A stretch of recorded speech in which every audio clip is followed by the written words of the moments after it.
নমস্কার বন্ধুরা, আসসালামু আলাইকুম। কে কেমন আছেন? দেখেন আমি আজকে আইছি আমাদের এখানে ক্ষেত আছে, ধান ক্ষেত আছে। ধান ক্ষেত দেখার লেগেছি, ঠিক আছে? আ তার ধান ক্ষেত দেখতে একটা জিনিস দেখলাম, আমরা যে বিরানি খাই বা আপনারা বিরানি খান, বিরানির ধানটা কিরকম কেউ দেখছেন কিনা?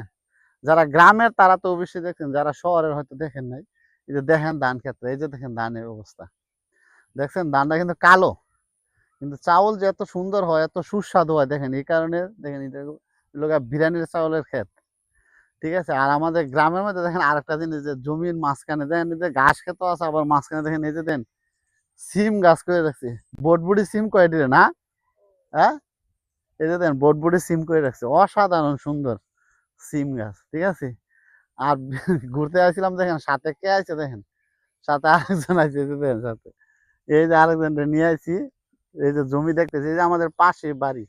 ওই দেখেন জমির মাঝখানে আবার লাউ গাছ করে রাখছে। কিন্তু খুব সুন্দর লাগে। এই যে দেখেন এই যে আমাদের পাশে হলো জমি। এই যে হলো আমাদের বাড়ি, এখানে আমাদের বাড়ি। দেখেন গ্রাম কত সুন্দর লাগে। সৌন্দর্য দেখতে হলে গ্রামে আসতে হবে। ঠিক আছে?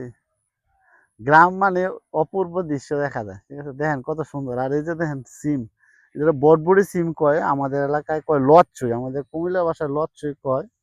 আপনারা কি বলেন কই জানি না। এই যে দেখেন কত সুন্দর ধরে রাখছে। গ্রামের মানুষের তেমন বাজারঘাট না করলেও চলে দেখেন।